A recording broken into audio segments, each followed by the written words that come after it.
समस्त देवताओं का तेज तब देवी में समा गया तो उन्होंने जोर से अट्टहास किया, बारंबार अट्टहास पूर्वक उच्च स्वर से गर्जना की। उनके भयंकर नाद से संपूर्ण आकाश गूंज उठा। चचाल वसुधा चेलुहु सकलाश्च महिधराः। पृथ्वी डोलने लगी और समस्त पर्वत हिलने लगे। सभी देवताओं ने देवी का स्तवन किया। इधर महिषासुर जब ये इस दृश्य को देखा तो उन्होंने बोला, यह क्या हो रहा है। फिर वह संपूर्ण असुरों से घिर कर उस सिंहनाद की ओर लक्ष्य करके दौड़ा और आगे पहुंचकर उसने देवी को देखा जो अपनी प्रभा से तीनों लोगों को प्रकाशित कर रही थी। पादाक्रांत्या नतभुवम किरीटो लिखत अंबरम। उनके चरणों के भार से पृथ्वी दबी जा रही थी। माथे के मुकुट से आकाश में रेखा से खींच रही थी तथा वे अपने धनुष की टंकार से सातों पातालों को क्षुब्ध किए। दिशो भुज सहस्त्रैन समन्ताद व्याप्य संस्थिताम तथा प्रवृते युद्धम तया देव्यासुरद्विषाम। देवी अपनी हजारों भुजाओं से संपूर्ण दिशाओं को आच्छादित करके खड़ी हुई। तदंतर उनके साथ दैत्यों का युद्ध छिड़ गया। नाना प्रकार के अस्त्र शस्त्रों से संपूर्ण दिशाएं उद्भासित होने लगी। चिक्षुर नाम का महान असुर महिषासुर का सेना नायक था। वह देवी के साथ युद्ध करने लगा। अन्य दैत्यों की चतुरिणी संग सेना के साथ वह भी चामर से लड़ने लगा। 60,000 रथियों के साथ आकर उदग्र नामक महादैत्य ने लोहा लिया। 1 करोड़ रथियों को साथ लेकर महाहनु नामक दैत्य युद्ध करने लगा, जिसके रोए तलवार के समान तीखे थे। वह असीलोमा नाम का महादैत्य 5 करोड़ रथी सैनिकों सहित युद्ध में आ डटा। 60 लाख रथियों से घिरा हुआ बास्कल नामक दैत्य भी उस युद्ध भूमि में लड़ने लगा। परिवारित नामक राक्षस हाथी सवार और घुड़सवारों के अनेक दलों तथा 1 करोड़ रथियों की सेना लेकर युद्ध करने लगा। बिडाल नामक दैत्य 5 अरब रथियों से घिर कर लोहा लेने लगा। इनके अतिरिक्त और भी हजारों महादैत्य रथ, हाथी और घोड़ों की सेना साथ लेकर वहां देवी के साथ युद्ध करने लगे।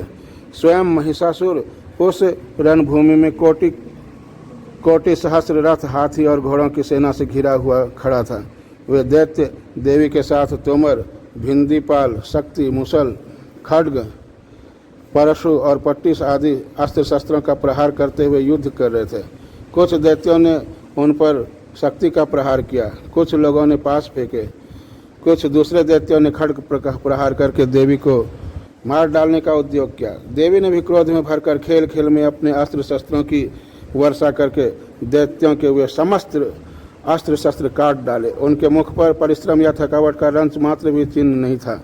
देवता और ऋषि उनकी स्तुति करते थे और वे भगवती परमेश्वरी दैत्यों के शरीरों पर अस्त्र शस्त्रों की वर्षा करती थी। देवी का वाहन सिंह भी क्रोध में भरकर गर्दन के बालों को हिलाता हुआ असुरों की सेना में इस प्रकार विचरने लगा मानो वनों में दावा नल फैल रहा हो।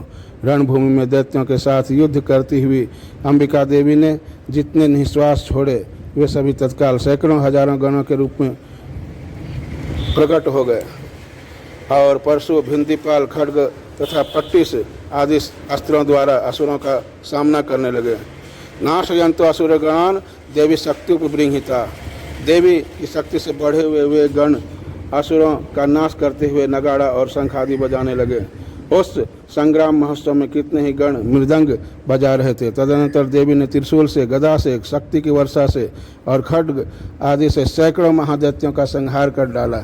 कितना को घंटे के भयंकर नाद से मूर्छित करके मार गिराया।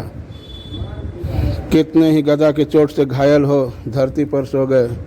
कितने ही मुसल की मार से अत्यंत आहत होकर रक्त वमन करने लगे। कुछ दैत्य शूल से छाती फट जाने के कारण पृथ्वी पर ढेर हो गए।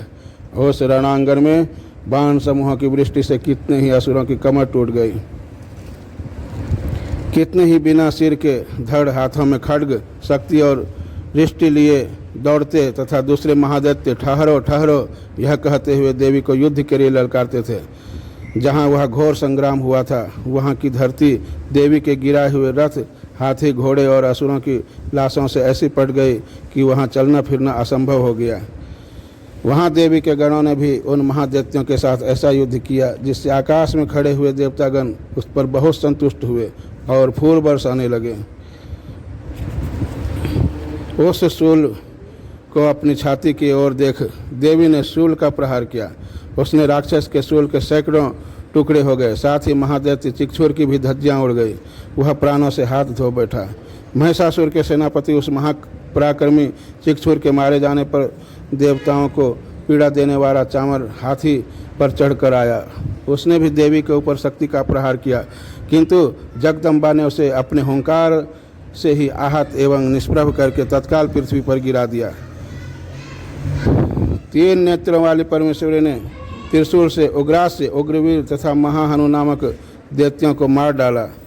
दूरधरम दुर्मुखम चौहौ शरण्य यमक्षयम, तलवार की चोट के विडाल के मस्तक को धड़ से अलग काट गिराया। दूरधर और दुर्मुख इन दोनों को भी अपने बाणों से यमलोक भेज दिया। इस प्रकार अपनी सेना का संहार होता देख महिषासुर ने भैंसे का रूप धारण करके देवी के गणों को त्रास देना आरंभ किया। किन्हीं को थुथुन से मारकर, किन्हीं के ऊपर खुरों का प्रहार करके, किन्हीं को पूंछ से चोट पहुंचाकर, कुछ को सिंगों से विदीर्ण करके, कुछ गणों को वेग से, किन्हीं को सिंहनाद से, कुछ को चक्कर देकर और कितनों को निश्वास वायु के झोंके से धराशायी कर दिया। इस प्रकार गणों की सेना को गिराकर वह असुर महादेवी के सिंह को मारने के लिए झपटा। इससे जगदम्बा को बड़ा क्रोध हुआ। उधर महाकर्मी महिषासुर भी क्रोध में भरकर धरती को खुरों से काटने लगा। इस प्रकार क्रोध में भरे हुए उस महादैत्य को अपनी ओर आते देख चंडिका ने उनका वध करने के लिए महान क्रोध किया और तत्काल सिंह के रूप में वह प्रकट हो। इस अवस्था में जगदम्बा ज्यों ही उनका मस्तक काटने के लिए उद्यत हुए, त्यों वह खड्गधारी पुरुष के रूप में दिखाई देने लगा। तब देवी ने तुरंत ही बाणों की वर्षा करके ढाल और तलवार के साथ उस पुरुष को भी बीत डाला। इतने में वह महान गजराज के रूप में परिणत हो गया तथा अपने सूंड से देवी के विशाल सिंह को खींचने लगा और गर्जने लगा। खींचते समय देवी ने तलवार से उसकी सूंड काट डाली। तब उस महादैत्य ने पुनः भैंसे का रूप धारण किया।